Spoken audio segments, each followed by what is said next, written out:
할렐루야. 오늘 설교는 다시 7화 세 번째 말씀으로 드리고자 합니다. 오늘 말씀의 제목은 눈먼 인도자이며 본문은 마태복음 23장 16절로 22절의 말씀입니다. 오늘 본문을 제가 쉬운 성경 버전으로 읽어 드리겠습니다. 앞 못 보는 인도자인 너희에게 화가 있다. 너희는 만일 너희가 성전을 두고 맹세하면 아무래도 좋지만 성전에 있는 금을 두고 맹세하면 반드시 지켜야 한다라는 말을 한다. 바보 같고 눈이 먼 너희들아, 어느 것이 더 중요하냐? 금이냐, 그 금을 거룩하게 만드는 성전이냐? 또한 너희는 이런 말도 한다. 만일 어떤 사람이 제단을 두고 맹세하면 아무래도 좋지만 제단 위에 있는 제물을 두고 맹세하면 반드시 지켜야 한다. 너희 눈먼 사람들아, 어느 것이 더 중요하냐? 제물이냐, 제물을 거룩하게 하는 제단이냐? 제단을 두고 맹세하는 사람은 제단과 제단 위에 있는 모든 것을 두고 맹세하는 것이다. 성전을 두고 맹세하는 사람은 성전과 성전 안에 계신 분을 두고 맹세하는 것이다. 하늘을 두고 맹세하는 사람은 하나님의 보좌와 거기에 앉으신 분을 두고 맹세하는 것이다. 아멘. 아마 영상으로 제 오른쪽 위편에 이 그림이 뜰 것입니다. 16세기 네덜란드 화가 피터르 브리헐은 자신이 살던 시대를 관찰해서 농부, 지식인, 군인 등 당대의 인간들의 모습이나 풍경 또는 네덜란드의 속담이나 성경의 말씀을 그림으로 그려서 역사의 교훈을 전하고자 했던 화가입니다. 그가 그린 그림 중 오늘 이 위에 나타나 있는 그림, 장님의 우화. 사실은 요즘은 장님이란 말을 쓰면 안 되죠. 시각장애인이라고 써야 합니다. 그러나 오늘은 설교적으로 본문에 있는 것과 마찬가지로 맹인, 장님 이렇게 단어를 쓰게 됨을 이해해 주시기 바랍니다. 그래서 이 장님의 우화라는 작품인데요. 이 그림을 보시면 멀리 교회가 보이는 전원을 배경으로 한 줄로 나란히 걷고 있는 6명의 시각장애인이 등장하죠. 맨 앞에서 5사람을 인도하던 시각장애인이 맨 먼저 구덩이에 빠져 거꾸러지자 그를 믿고 따르던 두 번째 사람도 넘어지고 있습니다. 지팡이 끝을 앞 사람과 마주잡고 따라왔던 세 번째의 사람마저 중심을 잃기 직전이고 아직 상황 파악을 못한 채 뒤를 따르는 나머지 세 사람도 같은 운명을 피할 도리가 없어 보입니다. 장님의 이 우화는 마태복음 15장 14절과 오늘 본문의 말씀을 토대로 그린 것입니다. 15장 14절 역시 바리새파 사람들이 예수의 가르침을 못마땅해 하며 비웃자 예수는 제자들에게 이렇게 말씀하시죠. 그냥 두라. 그들은 맹인이 되어 맹인을 인도하는 자로다. 만일 맹인이 맹인을 인도하면 둘이 다 구덩이에 빠지리라 하시니. 이 그림이 울림을 저희들에게 주는 것은 이 그림이 그려진 지가 450년이 조금 넘었는데 이 화가가 전하는 메시지가 오늘날에도 여전히 유효하기 때문일 것입니다. 본문의 말씀은 예수님께서 바리새인들과 서기관들의 어리석음을 책망하시는 말씀입니다마는 오늘날의 모든 부분의 지도자들, 특히 정치 지도자와 교회의 지도자들, 목회자와 장로님들이 깊이 새겨들어야 하는 말씀인 것으로 압니다. 오늘 본문에서 예수님께서 책망하시는 것은 맹세에 관한 것이 아닙니다.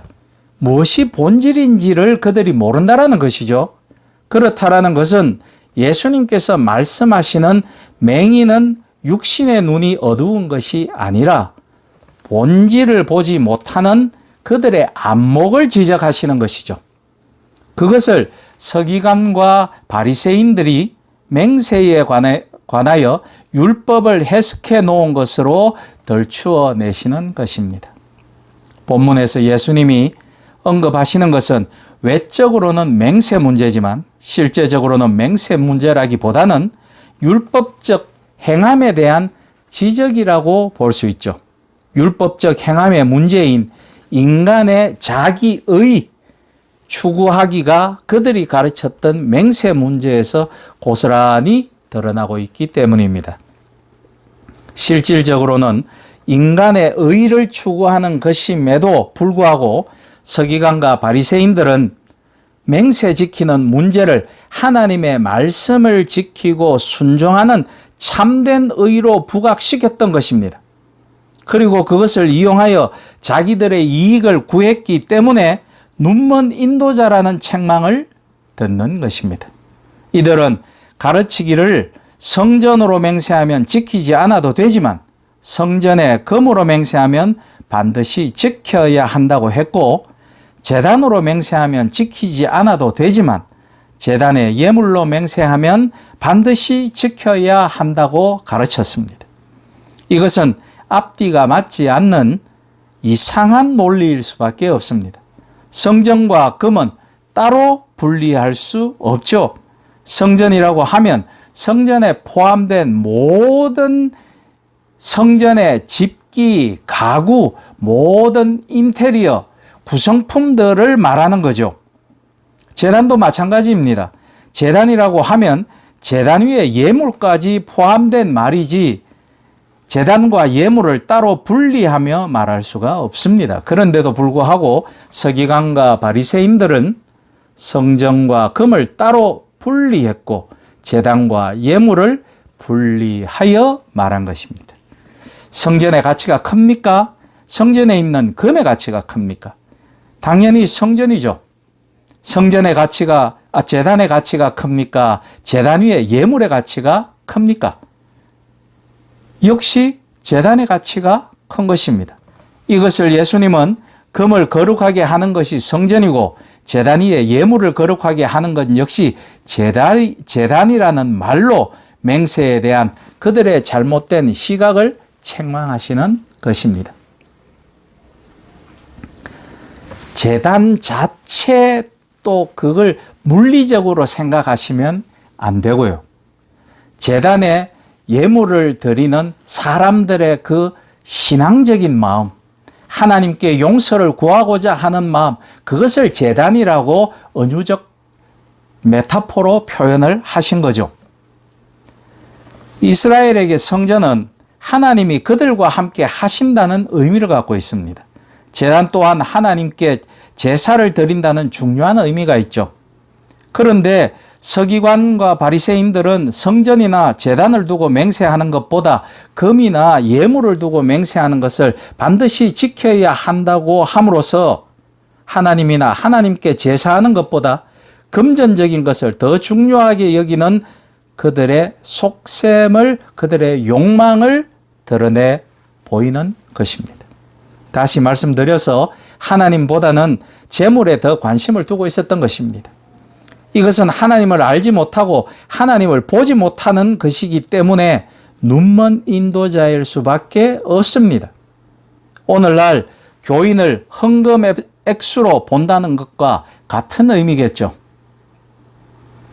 성전과 제단이 의미하는 하나님은 사랑과 긍휼의 하나님이십니다. 하나님께서 이스라엘에 성전이 있게 하시고 제단을 만들어 제사하게 하신 것은 그들을 사랑하셔서 그들이 지은 죄를 용서하여 주시고 그리고 거룩한 자들이 되게 하시겠다라는 사랑과 긍휼과 자비의 마음인 것이죠.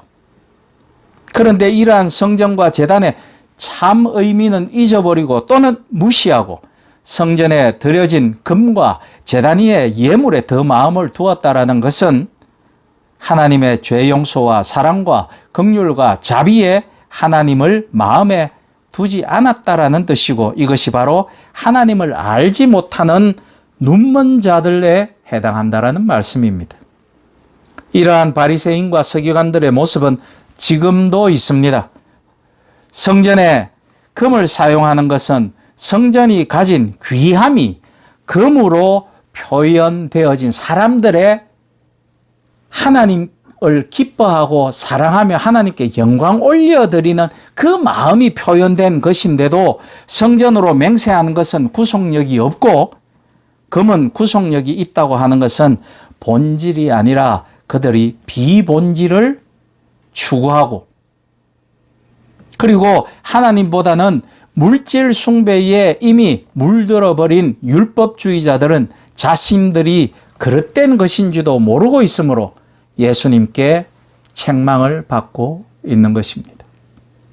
그것처럼 오늘날도 교회를 크게 그리고 화려하게 최신식으로 지으면 사람들이 많이 모이고 하나님께 영광이 된다고 하며 자신이나 가족에게 일어난 문제의 해결을 위해서 또 더 많은 복이나 영예를 쟁취하기 위해서 이런 모양 저런 모양의 헌금과 또 재물로 연보통을 채우면 하나님께서 다 이루어 주신다고 설파하는 자들과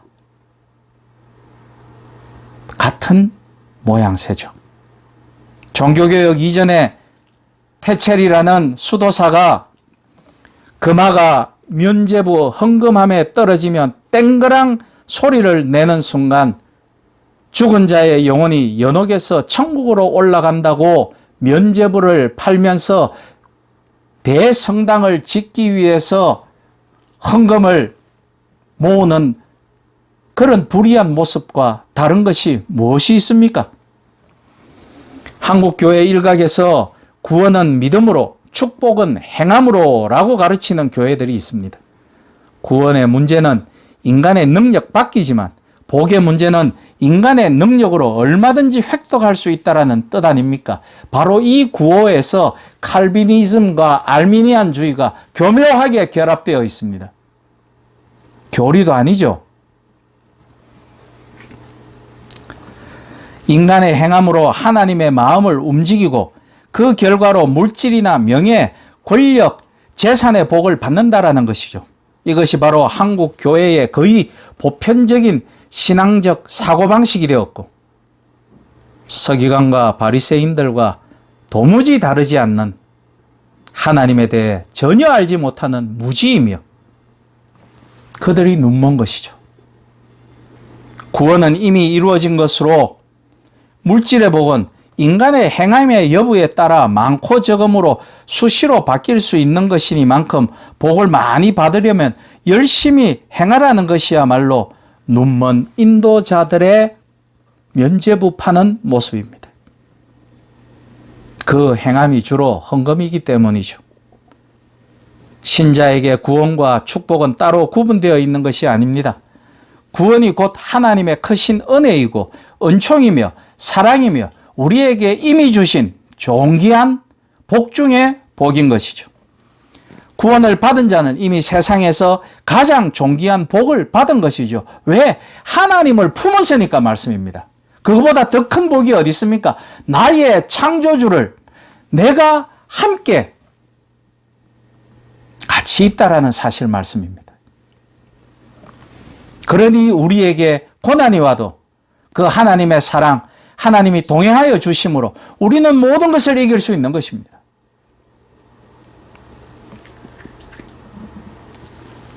이제 우리에게 남은 것은 존귀한 복을 받은 자로 그 복을 두루 만방으로 세계로 이웃에게 주변으로 내어놓고 증거하는 것입니다. 그런데 한국 교회는 여전히 하나님께 받아야 할 것이 있다고 가르칩니다. 구원은 구원이고 물질의 복은 또 받아 누릴 수 있다라는 식이죠. 내는 것에 더해 30배, 60배, 100배의 물질의 복을 주신다고 가르칩니다. 그래서 서기관과 바리새인들처럼 금이나 예물, 즉 헌금에 대한 문제는 반드시 지켜야 한다고 가르치는 것입니다. 그것이 하나님의 마음을 움직이고 하나님께 복을 받을 수 있는 길이라는 것입니다. 하나님이 이쯤 되면 하나님이 화수분이요 돈 내고 돈 먹는 복마전의 도박의 신으로 우상으로 격화시키고 돈이면 귀신도 부린다는 우리 옛말처럼 하나님과 예수 그리스도를 천하의 잡신으로 만들어 입에 담을 수도 없는 심각한 신성 모독을 행하고 있는 것입니다. 그러니 세상 사람들이 교회를 손가락질하고 욕합니다. 그러니 의식 있는 젊은이들과 지성인들이 교회를 떠납니다. 그러니 떠난 그 자리에 그들의 아이들이 함께 있지 않는 거죠. 저급한 신앙이 우리를 망친 것입니다. 뿐만 아니라 제가 조금 전에 신성모독이라는 말씀을 드렸는데 이러한 물질을 숭상하는 행위는 제1계명과 제2계명 그리고 제3계명을 동시에 어기는 죄를 저지르는 것입니다. 거기에 9계명까지 이웃을 속이는 죄까지.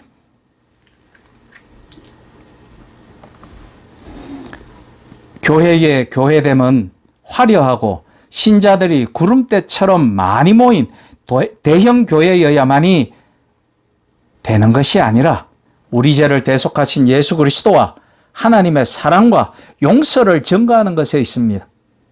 신자로 하여금 사랑과 용서의 하나님을 알게 하고 하나님을 만나게 해줄 수 있는 것이 교회의 존재 이유입니다.